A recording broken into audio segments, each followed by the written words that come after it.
The general aim of this course on urban transportation planning is to impart knowledge first to understand the mobility pattern in urban areas, second to understand the factors that influence the level of mobility in urban areas, the factors, particularly the causal factors that influence the mobility pattern in urban areas, third to develop relationships between the level of mobility and the causal factors, fourth to use this relationship to predict the future mobility pattern in urban areas, and fifth and final to use the predicted mobility pattern to understand the future requirements of transportation infrastructure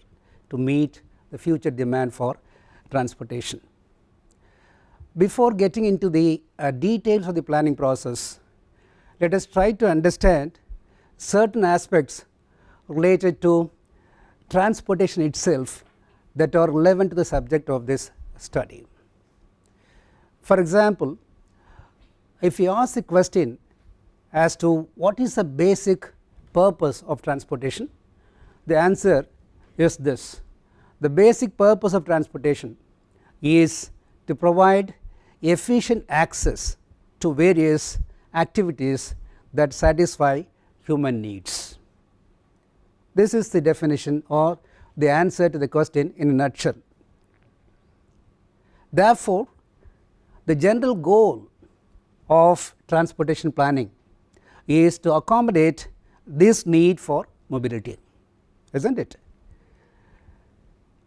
Within specific contexts, however, questions such as whose mobility, for what purpose, by what means, at what cost and to whom are not amenable to easy answers, or in other words, these are the questions to be answered when you get into the planning process in specific contexts.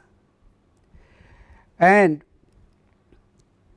contemporary responses or traditional answers to these questions are largely rooted in history, historical aspects related to transportation, as well as socio-economic characteristics of people living in urban areas, and have been influenced by many factors including technological innovations, very important and relevant for planning process, private interests and government policies. First, let us look into the technological innovations related to transportation first before going into the other relevant aspects. So, this is what we are going to see next: development of transport technology, historical aspects. And as you all know, transportation was recognized as a specialized area of study in a formal way only in the late 1950s. Hence, transportation as a subject of study is comparatively young compared to traditional streams of structural engineering, hydraulics, soil mechanics and so on. Transportation engineering is relatively a younger stream of study, and transportation as an activity of life process, however, is as old as civilization of humankind, because there is no activity without transportation process. Hence, it is appropriate to consider transportation as a process to be as old as human civilization. Hence, it is appropriate to study how the transport technology grew with the growth of civilization of humankind. Let us first look into what happened in the development of this technology in prehistoric period. As you all know, in the beginning people used their limbs, mainly foot, to move from place to place, mainly for two important purposes, namely food and shelter. So, foot was the only known mode of transportation at that point of time.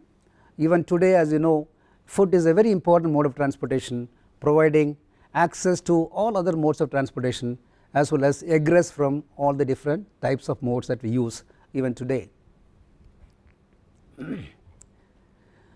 And when they had heavy loads to be transported, when they gathered more food items to be transported to their shelter, they carried them on their back, shoulder or head, whichever way they found it to be more convenient, and they had their own way of packaging and fastening the goods to their body, to the shoulder and so on, and carried safely to the destination. And the next step was learning about carrying large quantities of goods by joining together in moving such large amount of goods, which led to the culture of group working by a set of people in goods transportation. And as you know, for carrying large quantities of goods, they need to have a kind of specialized containers. They made these containers using huge animal skins, fabricated in such a way that the skin can be tied onto large poles or wooden branches, and keeping the pole in a horizontal position, they loaded the material to be carried, and then 2 or 4 people on both sides carried this huge consignment of goods from one place to another. Just to give you an idea as to how this arrangement looked, this is how goods transportation was made using a device called litter, Litter, used for transport of goods. And a litter was also used then for passenger transportation, particularly for transporting elderly people, children and so on. Obviously, the pouch has to be modified to suit the requirements of human ergonomics, and they did that and used this modified litter for passenger transportation. And the litter used for passenger transportation looks like this. As you could see from the costume and other characteristics, this belongs to some Asian region, and Europeans at the same time had their own version of litter used for passenger transportation. Those litters look like this, better fabricated and finished, but the purpose is same, used for transporting elderly people and children from place to place. Then primitive people later learned how to teach animals to carry loads. Obviously, when they wanted to carry more loads, they thought, why not make use of animals, and donkeys and camels were mainly used for this purpose, because these animals are more convenient for this particular purpose. This is how goods transportation using donkeys were done, which was quite popular at that point of time, and camels used for goods transportation in certain parts of Asian countries as well as other parts of the world.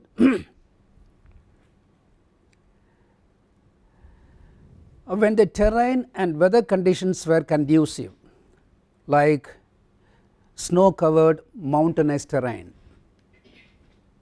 they used sleds, wheelless carts made by putting pieces of wood together, and used them in transporting goods and people. And sleds, as you know, was drawn by dogs, and this is how the sleds looked, which were used for transporting people as well as goods. This is a closer view of the same. This is terrain specific, as well as it can be used only under conditions where the whole terrain is covered with snow.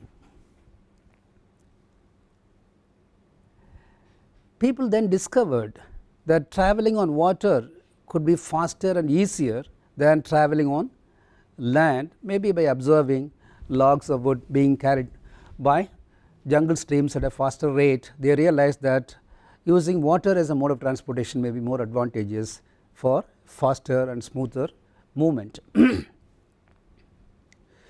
Probably a floating log might have served as the first boat for the people to move from place to place, just sitting over the log and moving around. An important discovery was made later when it was found that the wind could be harnessed and used as power to drive boats. They just had a feel of making use of wind as energy which can be harnessed for moving boats, but they did not get into the technical aspects of harnessing wind at that point of time. Now let us look into the developments in historic period before Christ. Some of the earliest civilizations, as you know, began in southwestern Asia and Egypt about 5,000 years ago.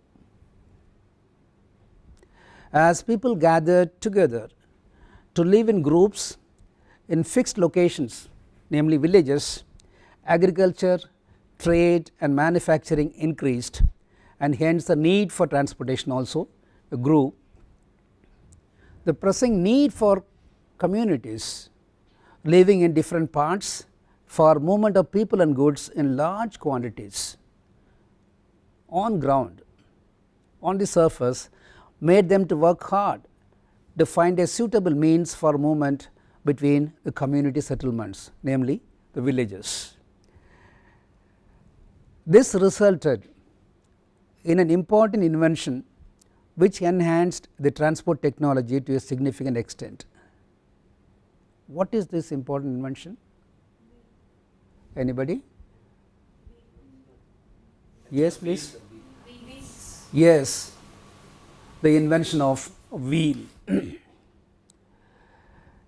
And the most important milestone in the history of transport technology development is the invention of wheel, no doubt about it. Historians disagree on the time of invention of wheel. The wheel was probably an adaptation of rollers or logs of wood which were found to be rolling on sloping terrain. The Sumerians, who lived in Western Asia about 3000 BC, may have been the first people to use the wheel. This is supposed to be the first version of wheel, just a log of wood cut to size with a hole made to insert an axle. This is the first version developed in 3500 BC. As you could see, this is quite heavy. The self weight of the wheel itself will make it difficult for the cars to roll on. So they felt there could be a possibility to improve this wheel. The main objective was to reduce the weight by slashing the portion which is not required, using thin planks and riveting them together, and using the fabricated circular disc as wheel. And the next stage of wheel development was providing reinforcement for the hole that is made at the center of the disc to carry the axle. You can see the reinforcement provided for the central portion. And the subsequent development was towards reduction of the weight of the wheel further. This was attempted by removing certain portion of the wooden material at the middle and having a kind of a rim and spokes. And the final form of the wheel took this shape, and this happened, which is similar to our conventional bullock cart wheel. This happened in 1500 BC. What is the time gap between the first and the last stage of the wheel development? 2000 years. Is it too long a period? In my opinion, it is not too long considering the technological advancement at that time. Okay. It is a reasonable time period which has enabled people to come to this stage in the development of wheel technology. The invention of wheel facilitated use of wheeled vehicles for transportation obviously, and hence the need for roads for smooth and fast movement of these vehicles arose. People started thinking about construction of roads because they had to use the wheel cars at a faster rate, making use of these roads. And of all the ancient people, the Romans were the finest road builders. Beginning in the 4th century BC, the Romans built smooth, hard surfaced roads wherever they ruled, from England to North Africa.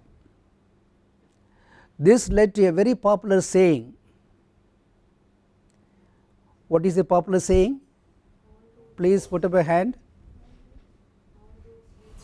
Yes, all roads lead to Rome.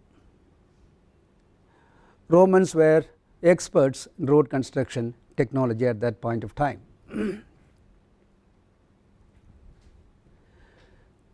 Then let us look into the developments in historic period AD up to 10th century. Of course, progress in transportation came to a halt after the fall of the Roman Empire in the AD 400s. For the next several hundred years, during a period known as the Dark Ages, Europe was torn by wars which brought an end to the trade and commerce. The result of wars is end to or decrease in trade and commerce, which again results in decreased transportation activity. There were few developments in land transportation during this period until the rigid horse collar and iron horseshoes were invented in the 1900s. These two inventions greatly speeded up transportation on land. How do you think that these inventions would have speeded up land transportation? Invention of horseshoe and collar. Until then, they did not have a proper device to attach the animal to the cart, and there was no device available to facilitate the animals to walk over long distances. That is how these two inventions were really significant in land transportation at that point of time. This is what I mean, a device to attach the animal to the cart as well as the horseshoe etc. were invented at that point of time. Then let us see what happened from 10th to 16th century. The coach, which enabled groups of people to travel together, was invented in Hungary in the 1400s. Stagecoach service began in Europe in the 1600s.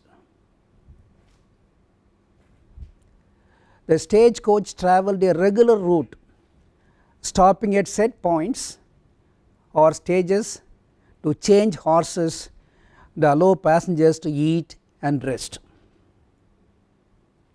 A mode of transportation which follows a regular route and stops at set points is termed as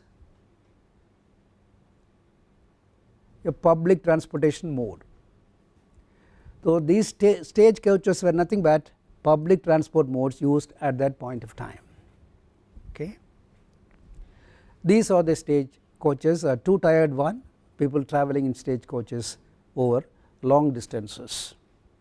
There is simply a public transport vehicle used for transporting people. There were private transport coaches too. They were looking like this. Phoenicians travelled in their ships called galleys from the eastern Mediterranean to the British Isles on trading voyages. The Greeks too were great sea traders. When the Romans set out to conquer the world, they built a powerful fleet of galleys. The compass, first known to the Chinese, was probably used by Europeans for navigation around 1200 AD. This is how the galleys looked. The ship driven by human muscular power, and of course the two sails were not very helpful. It was mainly driven by human muscular power. These ships are named as galleys. Then the developments from 17th to 19th century. Let us first look into what happened in respect of non-motorized modes of transportation.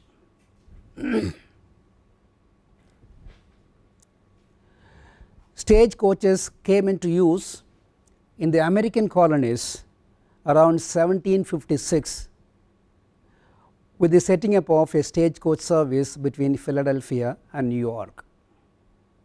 This was a regular stagecoach service operated in the US at that point of time. The Conestoga wagon, first built in Lancaster country, USA, for goods transport, came into use around 1750. These are again coaches built exclusively for transporting goods. The wagon was drawn by 2 or 6 horses or mules depending upon the load to be carried.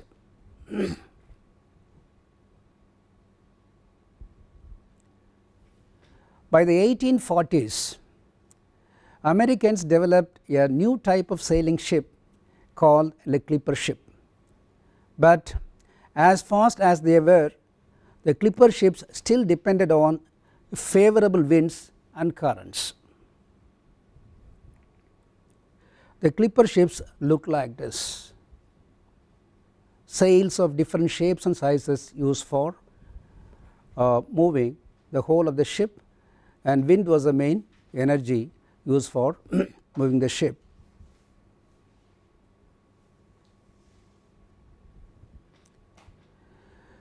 Continuing with non-motorized modes of transport, Kirkpatrick Macmillan, a blacksmith from Scotland, invented the first bicycle with foot pedals in the 1830 to 1840s, but he never patented it, and hence his idea did not catch on. This implies that patenting an invention was a must. There had been a law which enabled every invention to be patented. Unless it is patented, it will not be acceptable for further production. That is how, even though bicycle was invented by Kirkpatrick and Macmillan way back in 1830 1840, it was not put into use, unfortunately. Later, a French father and son team of carriage makers, Perry and Ernest Micox, invented an improved version of bicycle in 1860s, about 20 years later in France, and they patented the invention, and that is how the bicycle technology caught on. And early tires for bicycles were wooden. Metal tires were an improvement later, and solid rubber tires were added subsequently. A chain with sprockets was added to the bicycle in the 1880s. Air-filled tires were also added in the 1880s. In the 1880s, they had a complete form of bicycle which can be used with air-filled tires. The bicycle invented at the early stage looked like this. In 1869, a huge front wheel with a very small rear wheel, seat almost resting on the mudguard of the front wheel, and handlebar very close to the seat, almost right above the front wheel axle. Could you imagine how a person can ride this kind of bicycle? But we should learn to understand this kind of technological development, and understanding, appreciating technological development is well known in Germany. For example, recently the invention of bicycle technology was appreciated and celebrated by this way in Germany. You can see the same version of bicycle used in procession near a gate which is very well known in the history of Germany, Brandenburg Gate in Berlin. Of course, this was published in the Hindu, our national newspaper, on August 17, 2008.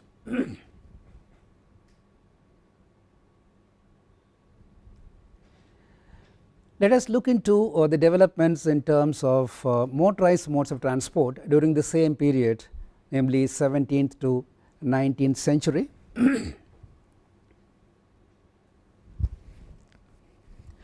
For centuries, people had only their own energy, the strength of animals, the force of the wind and water currents to transport themselves and their supplies until 17th century. When the steam engine was invented by James Watt in the early part of 17th century, a great revolution in transportation began. We can consider this invention as a very important second milestone in transport technology development, the first important milestone being invention of the wheel.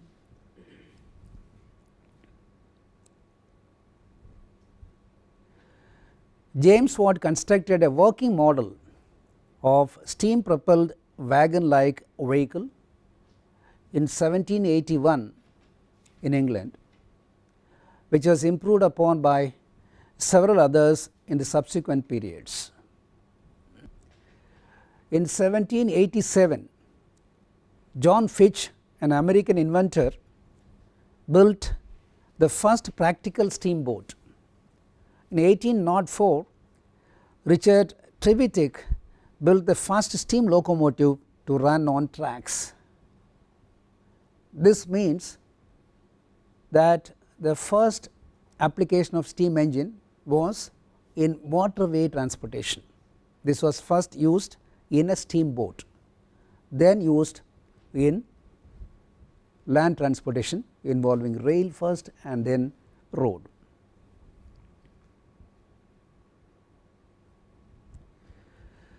The idea of railway trains soon caught on.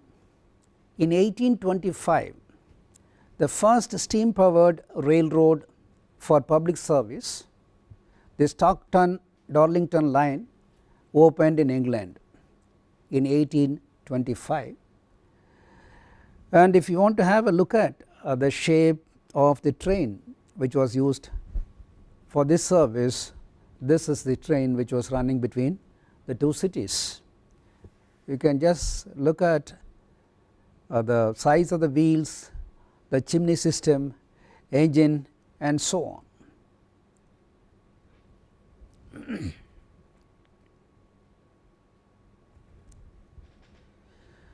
Then for hundreds of years, people tried to think of ways to fly.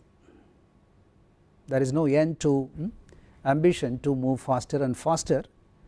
In 1793, the Montgolfier brothers of France built the first balloons that could carry passengers. When it comes to air transportation, we remember always the Wright brothers who invented the aircraft. Even prior to that, again brothers from France first invented balloons which can carry people, using which one can fly. In the 1870s, the first ocean liners for passengers travel were built. These luxurious liners remained in service until air travel became popular in the 20th century. In those days, for international intercontinental travel, the only mode of transportation available was waterway transportation. That is how these luxury liners were very popular for international as well as intercontinental travel. The liners look like this, huge ones to accommodate thousands of passengers and large quantities of goods.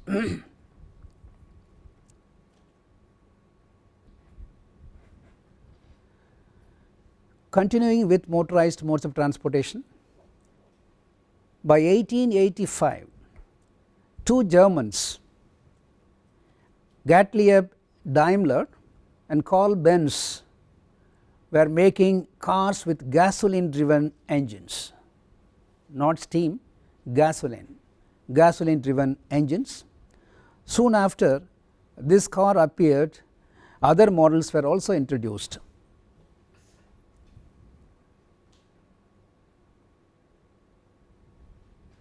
During the early 1900s, cars were owned mainly by wealthy people.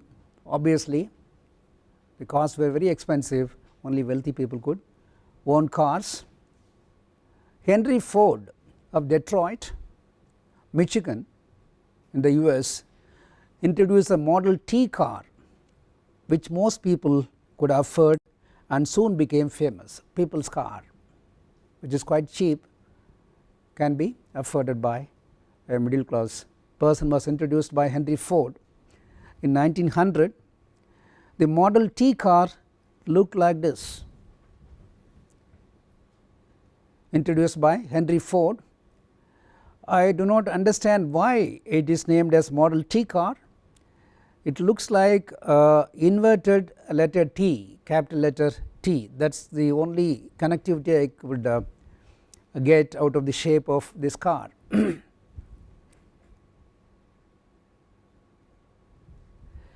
Then the developments in 20th century. On December 17th, 1903,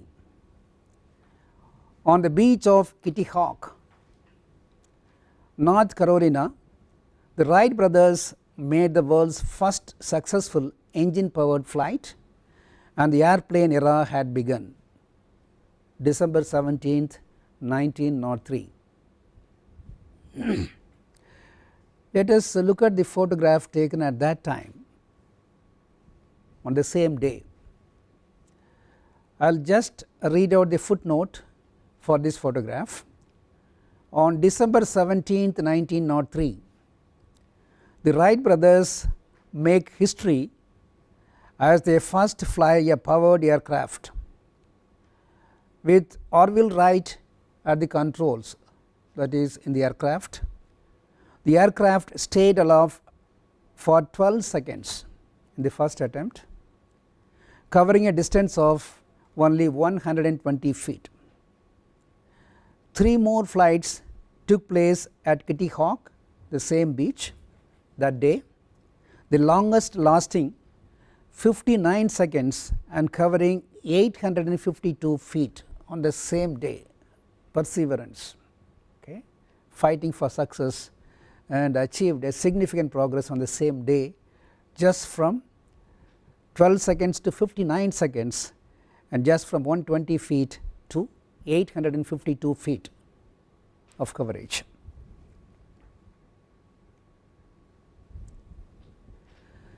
And the commercial version of aircraft was introduced in 1936. First commercial flight was introduced in 1936, named Douglas DC-3 was the model. First successful commercial airliner operated in 1936.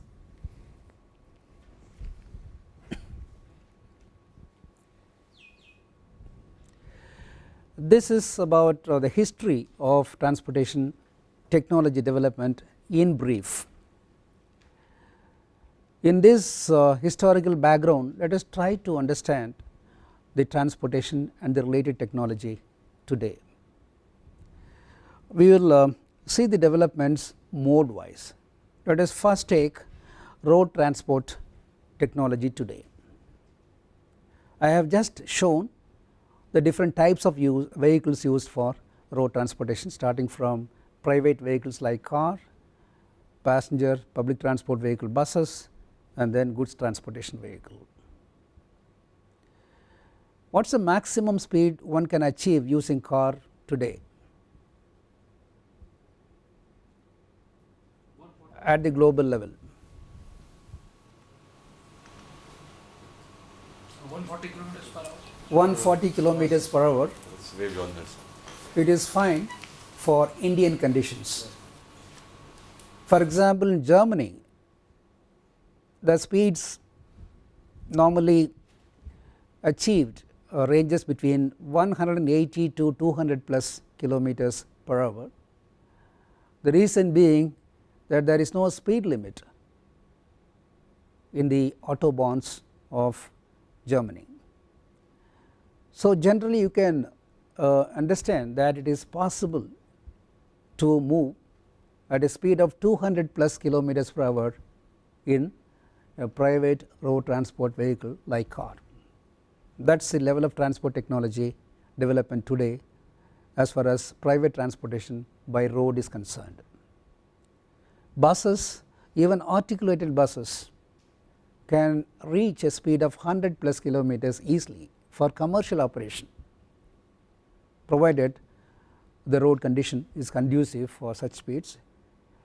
It is quite common in developed countries, buses being operated in the speed ranges of 90 to 120 kilometers per hour. And another important aspect to be understood here is in terms of public transportation, the size of the vehicle is increasing even in road transportation. Look at the size of the trucks used for goods transportation, the number of axles and wheels. Even these heavy trucks maintain speeds of about 100 plus kilometers per hour on intercity roads. So, that is the technological development as far as road transportation is concerned today. Let us look into the development in rail transportation. What is the maximum speed that can be achieved by rail? 513 kilometers per hour. When was it achieved and where was it achieved? Japan says some bullet train. It is a little higher value, and let me just start off from the German rail system, and then I will get back to you about the maximum speed that can be achieved by rail transportation. What you see here is the train in Deutsche Bahn, German rail system. The Köln-Frankfurt line, Köln is the name of the city near Bonn, the former capital of West Germany, has brought Deutsche Bahn, DB is Deutsche Bahn, to the top of the high speed league with trains capable of running at 330 kilometers per hour and a reduction in journey times from 2 hours 15 minutes to just over an hour for travel between these two cities, namely Köln and Frankfurt. This is a reality. In most countries, trains are operated at speeds of 300 plus kilometers today. The advantage of this kind of high speed trains is that over moderate and short distance intercity travels, train can be integrated with air transportation. To make this point clear, I will give an example. I attended a conference in Bonn in Germany in the year 2006. I travelled from Vienna to Bonn by rail.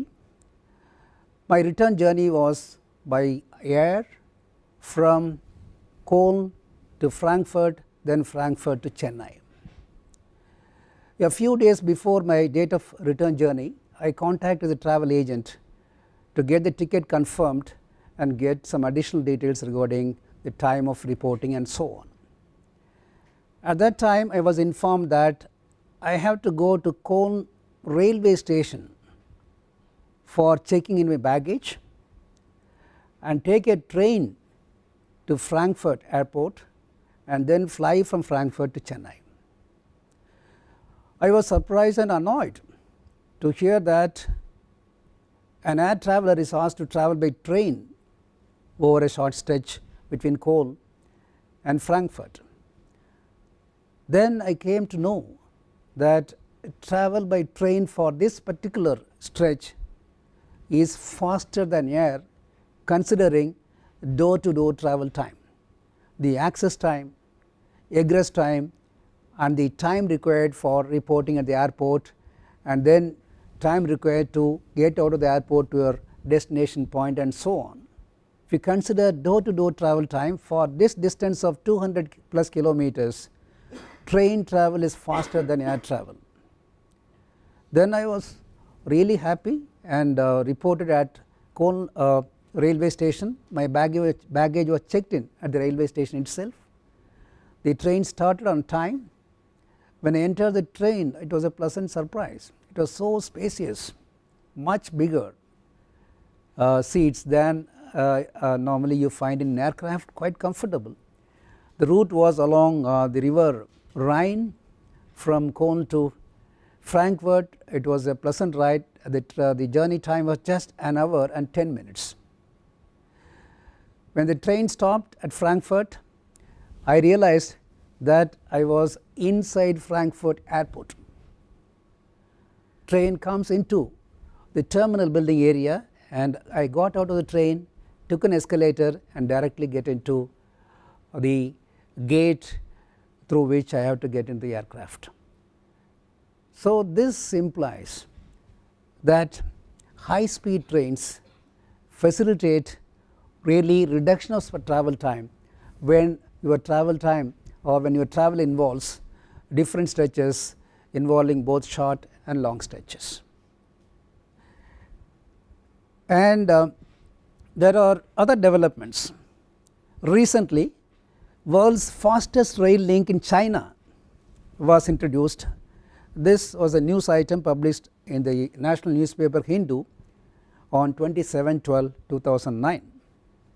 The service between Wuhan, a metropolis in central China, and Guangzhou city, a business hub in the southern Guangdong province, was put into trial operation on December 9th, reaching a maximum speed of 394.2 kilometers per hour.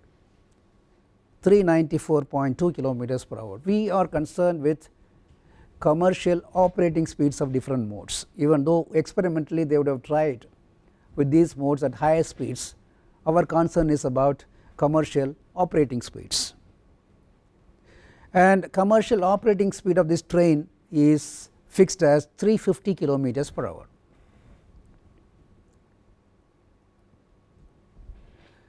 And some of you would have heard about maglev technology used in rail transportation, magnetic levitation system, and the trains are called magnetically levitated trains. And a maglev train floats about 10 millimeters above the guideway on a magnetic field. It is propelled by guideway itself rather than an onboard engine by changing magnetic fields. There is no engine for maglev trains. The train is propelled by the guideway itself because of the embedded magnetic system in the guideway. Once the train is pulled into the next section, as you could see in the sketch on the right hand side, the magnetism switches so that the train is pulled on again. Positive, negative, north, south pole changes. The electromagnets run the length of the entire length of the guideway. That is one important thing to be understood. This implies that the system is quite expensive, complex, difficult to maintain, and can be used under very special conditions.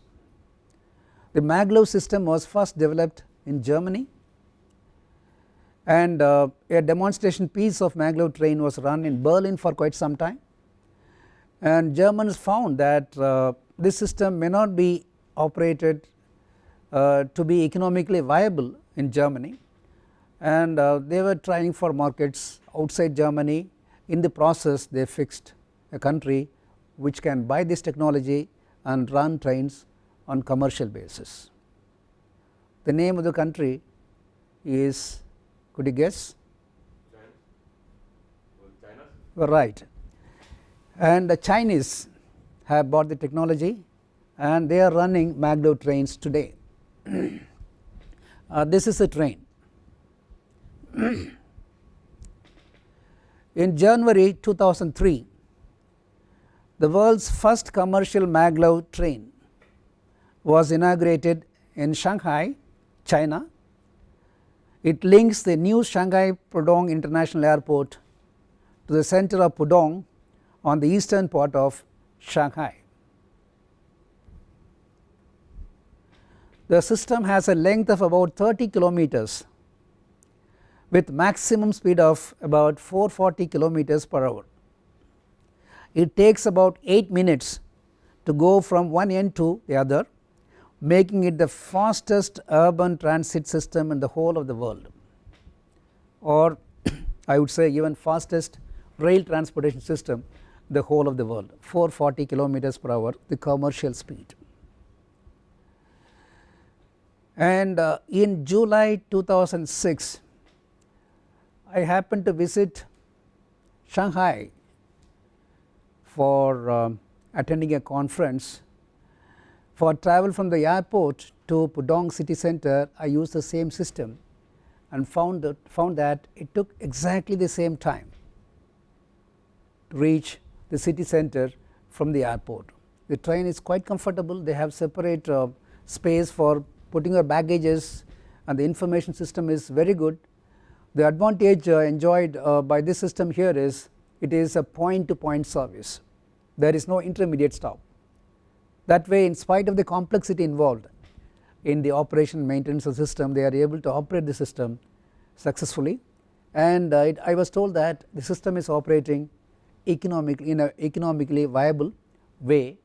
I am still unable to believe, but considering the cost of travel by taxi from airport to Shanghai, I am partly convinced that system may be economically viable, at least for the air travelers. If you want to travel by taxi, it is quite expensive. The travel by this train was quite cheap.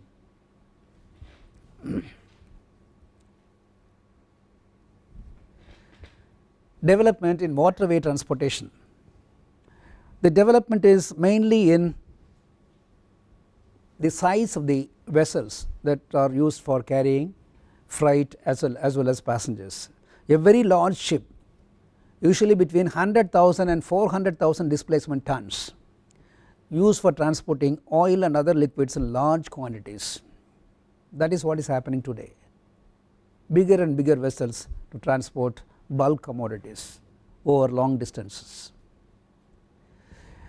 Another important development in waterway transportation, as you could guess, is containerization of transportation, which has really revolutionized goods transportation process by all the three modes: roads, railways as well as waterway transportation.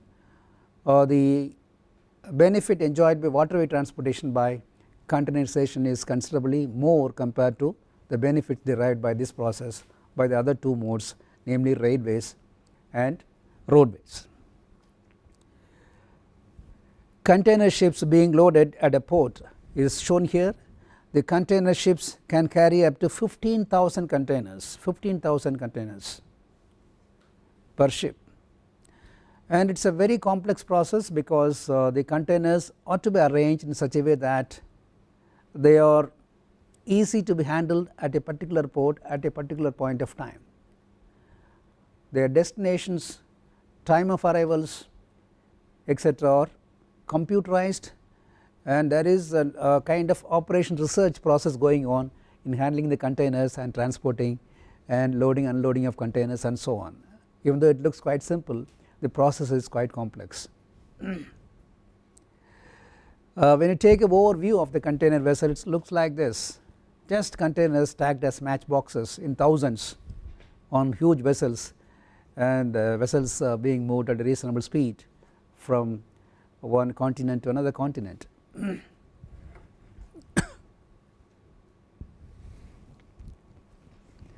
Then in air transportation, as you know, the average journey speed in the case of commercial aircraft is about 1000 kilometers per hour today.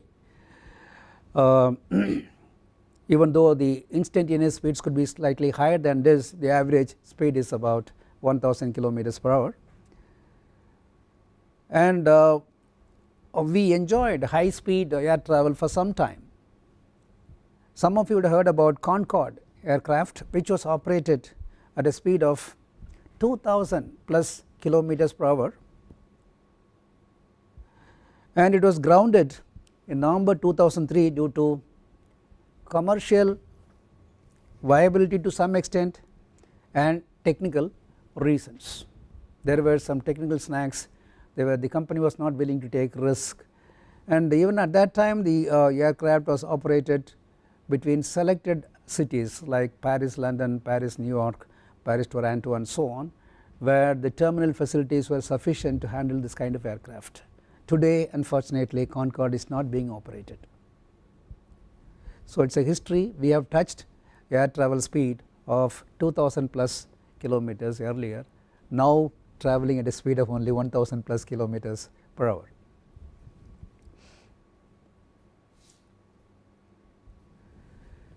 And now we are in space age,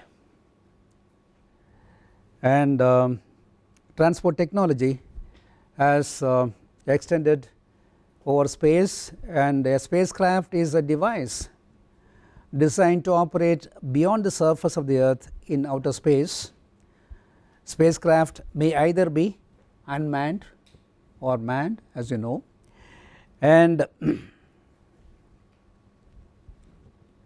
spacecrafts are designed for a variety of missions, as you know, which may include communication, earth observation, meteorology, planetary exploration, space tourism, and so on. The term spacecraft is also used to describe artificial satellites. And what is happening in spacecraft technology today? There is an interesting development that has taken place recently. International Space Station, ISS. ISS is an international collaboration involving the efforts of 16 countries, built to maintain a long-term human presence in outer space. What is the purpose? Providing platform for microgravity experimentation and serving as a first step to far-reaching space exploration later. And the 16 countries involved in this project are these, starting from Austrian Space Agency, Belgian Space Agency, Brazil, Britain, Canada, Spain, European Space Agency placed in Germany, French Space Agency, and German Aerospace Center again placed in Germany, Italian Space Agency, Japanese Space Agency, Netherlands, Norwegian Space Agency, Russia, then Spanish Space Agency, and Sweden is also involved in this project. What do they do with this project? They collaborate in providing expertise in the form of fabricating the spacecraft, providing personnel, and so on for the project. So basic objective is to just facilitate human presence in space over a long period of time and study the effect of microgravity on human life process and other related activities, which would lead to far-reaching consequences later to reach out to outer space far beyond what has been done so far. On the space station, the people learn how to live and work in space, how to build hardware that can survive and function for the years required to make the round trip voyage from Earth to Mars. So that is the immediate objective, okay? Making the voyage from Earth to Mars. I think we have seen certain aspects related to the history of technological development related to transportation and then current state of art of transport technology. With this, we will close our discussion for today. To summarize, I would say that in the prehistoric period, the main mode of transportation used was foot of either humans or animals. Later, the invention of wheel revolutionized the transport technology, which led to operation of coaches on well laid out roads, and later the invention of steam engine, which is a very important milestone, revolutionized the transportation technology, facilitating faster movement by all the three modes: waterway, land transportation, as well as air transportation. And today transport technology has extended to our space to a very significant extent, and it is possible that with further development in transport technology, we reach out far into space to explore more and more for well-being of humans. With this, we will close for today. Thank you.